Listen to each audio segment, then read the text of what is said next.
রাত যে বিষয়টা বলবো, কিছুক্ষণ আগেই আমরা কিন্তু ইসলামপুর শহরের যে স্টেট হাইওয়ে রয়েছে সেই স্টেট হাইওয়ের কার্যালয় থেকে তোমাকে সরাসরি আমরা দেখানোর চেষ্টা করলাম যে সেখানে কিন্তু বড় একটি গাছের ডাল ভেঙে সেই জায়গায় হচ্ছে বিপজ্জনক পরিস্থিতি তৈরি হয়েছিল। এই মুহূর্তে যে চিত্র দেখাবো একদম আপনাদের জানিয়ে দিই, নিউ টাউন চত্বর যেটা রয়েছে অর্থাৎ টাউন লাইব্রেরির ঠিক সংলগ্ন এলাকাতে যে গেট রয়েছে, সেখানে একটা মেলার কারণে সেখানে গেট তৈরি করা হয়েছিল, অস্থায়ী বাসের স্ট্রাকচার তৈরি করা হয়েছিল, লাইট গেট তৈরি করা হয়েছিল। সেই গেটও কিন্তু একদম বলা চলে হচ্ছে ঝড়ের তাণ্ডবে লন্ডভন্ড হয়ে গেছে। এবং এই মুহূর্তে তুমি দেখতে পাচ্ছ যে রাস্তা কিন্তু পুরোপুরি ব্লকেড হয়ে গেছে, অর্থাৎ যেটা হচ্ছে ভিআইপি রোড রয়েছে সেই ভিআইপি রোড অর্থাৎ ইসলামপুরের যে রাস্তাটি হচ্ছে ইসলামপুর বাস টার্মিনাস থেকে সোজাসুজি রবীন্দ্র স্ট্যাচুর দিকে যায়, সেই রাস্তা কিন্তু একদম বলা চলে তথ্য সংস্কৃতি দপ্তরের সামনের যে অংশটা সেটা কিন্তু ব্লকেড হয়ে গেছে। এবং যে লাইটের হচ্ছে স্ট্রাকচার ছিল সেই স্ট্রাকচার গুলো কিন্তু সরিয়ে নেওয়ার কাজ শুরু হয়েছিল, অর্থাৎ যারা কর্মী ছিলেন, যারা লাইটের হচ্ছে লোক ছিলেন এবং তার পাশাপাশি যারা হচ্ছে এই মুহূর্তে কর্মী আছে তারা কিন্তু এই মুহূর্তে সেই গেটটিকে খোলার চেষ্টা করছে। ভাই কি নাম আপনার? অজিত। আচ্ছা আচ্ছা, আপনি এখানকার গেট ছিল এটা? এটা মেলার কিসের গেট? লাইটের গেট। লাইট তো লাগানো ছিল।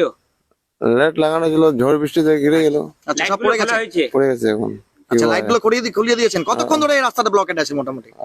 1 ঘন্টা 2 ঘন্টা। 1-2 ঘন্টা ধরে? ঝড়ের সময় পড়েছিল? হ্যাঁ, ঝড়ের সময়। কতক্ষণ ধরে কাজ করছো তোমরা? আমরা 1 ঘন্টা থেকে কাজ করতেছি। আচ্ছা, আজ 1 ঘন্টা ধরে। বললাম তো মাত্র তো 3 জন লোক, তো এত তাড়াতাড়ি ক্লিয়ার করা যাবে? পুলিশকে বা সেই সঙ্গে ফায়ার সার্ভিসকে জানিয়েছে মেলা কর্তৃপক্ষ? জানাইছে মনে হচ্ছে না? আচ্ছা আচ্ছা, বললাম এখানে কি কারেন্টের তারপার ছিঁড়েছে কিছু? ছেড়ে নাই।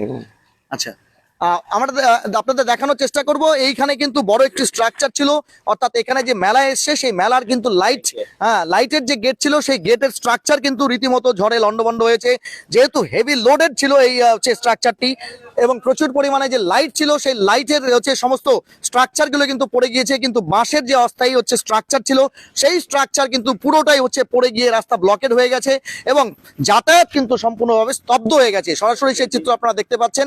এবং আপনাদের জানিয়ে দেবো যে একদম ভিআইপি রোড, যেই রোডটি হচ্ছে ইসলামপুর বাস টার্মিনাস থেকে রবীন্দ্র স্ট্যাচু থেকে যায়, অর্থাৎ তথ্য সংস্কৃতি দপ্তরের সামনে যে গেট রয়েছে সেই গেটটি কিন্তু পুরোপুরি পড়ে গেছে। আমরা এক বাইক আরোহী রয়েছে, তার সঙ্গে কথা বলার চেষ্টা করবো। কি নাম আপনার? আমার নাম উত্তম রায়। আচ্ছা, বাড়ি কোথায়? হলিগঞ্জ। আচ্ছা, কোথায় গিয়েছিলেন? আমি তো কাজ করি ডাইনামিক কনস্ট্রাকশন অফিসে। আচ্ছা, ওখানে বৃষ্টি হচ্ছিল, ঝড় বৃষ্টি হচ্ছিল, আটকা ছিলাম। আচ্ছা, এখন যাচ্ছি বাড়ি। এখন বাড়ি যাচ্ছেন? বলতে রাস্তায় আর কোথাও এরকম গেট ফেট পড়ে গেছে বা গাছ পড়েছে দেখলেন? হ্যাঁ, গাছ পড়ছে। কোন জায়গাটায়? এই যে মমতা নার্সিং হোম যা আছে ওই রাস্তা দুটো গাছ পড়ছে, ওইদিকে পড়ছে তোমার মিউনিসিপ্যালিটির সামনে রাস্তায় একটা গাছ পড়ছে। আচ্ছা আচ্ছা, তো এখন তো মোটামুটি বেশিরভাগ রাস্তায় ব্লক এবং হাইওয়ে ব্লক ছিল, এখন সেগুলো ক্লিয়ার হয়ে গেছে অনেকটা। না, হাইওয়ে তো আমি এখনো যাইনি, বলতে পারছি না। আচ্ছা, এটা ক্লিয়ার হয়ে গেছে যেদিক দিয়ে এলেন? না না না, গাছগুলো পড়ে আছে এখনো পড়ে আছে, বড় গাছ সব? হ্যাঁ, রাস্তা ব্লক। আচ্ছা, বাইক খালি যাচ্ছে আর কোনো বাইক যাচ্ছে? হ্যাঁ। হাসপাতাল নাকি? দাদাকে ধরে না। আমরা একটু কথা বলার চেষ্টা করব। এই মুহূর্তে যিনি রয়েছেন মেলা কর্তৃপক্ষের অন্যতম ভাস্কর বাবু রয়েছেন, তার সঙ্গে কথা বলবো। বললাম 45 মিনিটের ঝড়, সবকিছু লন্ডভন্ড। অনেক আশা নিয়ে মেলা নিয়ে এসেছিলেন এখানে এবং লাইটের গেট এই মুহূর্তে দেখা যাচ্ছে তার বাসের স্ট্রাকচার এবং লাইট সমস্ত রাস্তার উপরে পড়া, রাস্তা ব্লকেড হয়ে গেছে। কি বলবেন?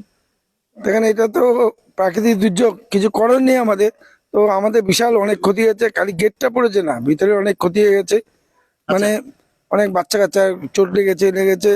আমাদের একটা পিছনে একটা আম গাছ, বিশাল বড় আম গাছ, ওইটা যদি আমাদের ডান দিকে না পড়ে যদি বাঁদিকে পড়তো, আচ্ছা, তাহলে আমাদের 4-5 জনের ডেট হয়ে যেত। আচ্ছা, মানে একদিন যে অফিসটা আছে অফিসের উপরে পড়তো, ইলেকট্রিক অফিসে বলতে, ভিতরে সব লোকজন ছিল। আচ্ছা, এটা যেন বহুত বেঁচে গেছে। 2-3টে কাপড়ের দোকানে বিশাল ক্ষতি হয়েছে আমাদের। পুরো ঝড়ের টেক্সচারটা পড়ে যায়নি, ত্রিপলটা উড়িয়ে নিয়ে গেছে। আচ্ছা, ভেতরে জিনিসপত্র নষ্ট হয়েছে? হ্যাঁ, কাপড় চোপড় পুরো ওর প্রায় 6 লাখ টাকা মতন ক্ষতি গেছে।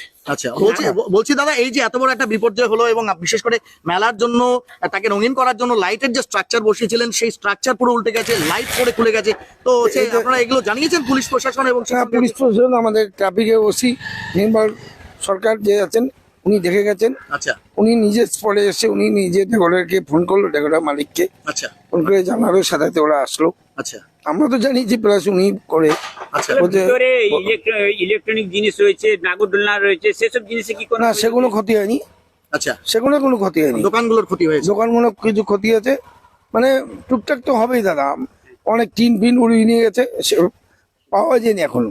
আচ্ছা, টিনগুলো পাওয়া যায়নি, কোথায় নিয়ে গেছে ভগবান জানে। সকালে খুঁজতে অন্ধকার তো, আমাদের লোডশেডিং, যা অবস্থা। লোডশেডিং এর পরিস্থিতি রয়েছে। আর এরকম ভেতরে ইলেকট্রিক ওয়্যার টয়ার কিছু ছিঁড়েছে এমন কিছু খবর? হ্যাঁ ছিঁড়েছে। আমাদের জেনারেটর চলছিল, জেনারেটিং এর ঝড়ের মধ্যে জেনারেটর তারপরে শর্ট হয়ে গেছে আচ্ছা, ঝড়ের মধ্যে।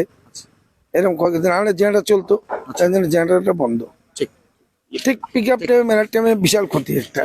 ধন্যবাদ, আর ধন্যবাদ। কালকে কি হবে বোঝা যাচ্ছে না। আচ্ছা, কতটা রেস্টোর আমরা চাইবো খুব তাড়াতাড়ি রেস্টোর হোক।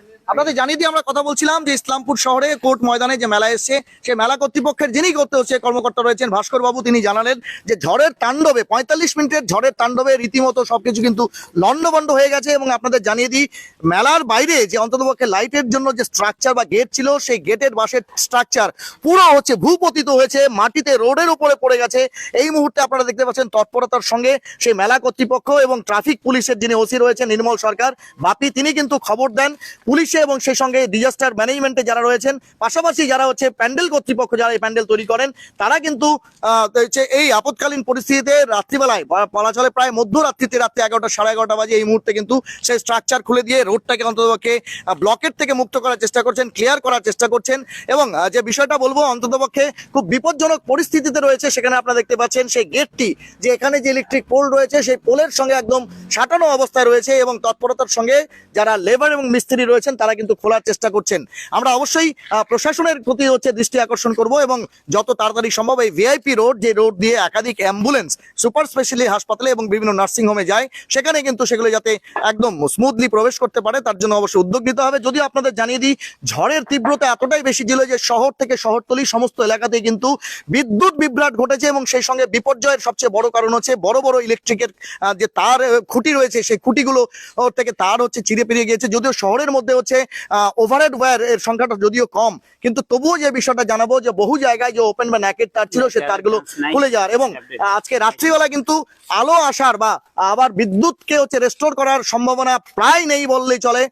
তার কারণ হচ্ছে যে যদিও তৎপরতা নিয়ে কাজ করতে চাইছে হচ্ছে বিদ্যুৎ বিভাগের কর্মীরা, তারা যেমনটা জানছেন যে একটি জায়গা নয়, শহর থেকে শহরতলি প্রায় ইসলামপুর মহকুমার বিস্তীর্ণ এলাকাতে কিন্তু এই বিপর্যয় ঘটে গেছে এবং সেই বিপর্যয়ের কারণে বিদ্যুৎ পরিষেবার নাজেহাল অবস্থা, রীতিমতো তার ছিঁড়ে গিয়ে ইলেকট্রিক পোল পড়ে গিয়ে বিভিন্ন জায়গায় রাস্তায়। এবং আমরা যে খবর পেলাম মিউনিসিপ্যালিটির সামনে, সেখানে একটি গাছ, সেই গাছ হচ্ছে পড়ে গিয়েছে মমতা নার্সিং হোমের সামনে, দুটি গাছ রাস্তার উপরে পড়ে গিয়েছে, যেখানে বড় গাড়ি চলাচল প্রায় অসম্ভব এবং সেখানে ছোট বাইক ইত্যাদি সেগুলো ফ্লাই করতে পারবে এমন পরিস্থিতি রয়েছে। অর্থাৎ রীতিমতো এই 40-45 মিনিটের যে ঝড়ের তাণ্ডব, সেই তাণ্ডবের কারণে কিন্তু বিপর্যস্ত হয়ে পড়েছে স্বাভাবিক জনজীবন এবং এই মুহূর্তে লোডশেডিং এ রয়েছে। অবশ্যই আপৎকালীন পরিস্থিতিতে কিন্তু প্রত্যেকেই অন্ততপক্ষে নিজের এন্ড থেকে কাজ করার চেষ্টা করছে। আমরা অবশ্যই অন্যান্য বিষয়গুলো জানার চেষ্টা করবো। মেলা মাঠ থেকে আমাদের কাছে খবর রয়েছে, জীবন মোড় থেকে আমাদের কাছে খবর রয়েছে যে সেখানেও হচ্ছে একটি বাড়ির উপর বা একটি ঘরের উপরে হচ্ছে গাছ পড়ে গেছে, সেটি বিপজ্জনক অবস্থা রয়েছে। আমরা যেমনটা দেখলাম কিছুক্ষণ আগে হচ্ছে যে স্টেট হাইওয়ের উপরে একদম ঠিক শিবডাঙ্গি পাড়াতে, সেখানে কিন্তু গাছকে ক্লিয়ার করে দেওয়া হয়েছে। এর পরবর্তীতে সেই জায়গাতে দমকল বাহিনী এবং সেই সঙ্গে পুলিশ এবং প্রশাসন কি পদক্ষেপ নেয়, সেই জায়গা থেকে আমরা অবশ্যই লাইভে আপনাদের সঙ্গে আসছি। জুড়ে থাকুন নিউজ টুডে ইন্ডিয়ায়। এতক্ষণ আমাদের সঙ্গে জুড়ে থাকার জন্য ধন্যবাদ। সহপ্রতিনিধি রাজ সাহানি এবং আমি জব্বার আলী আপাতত লাইভ থেকে বিদায়।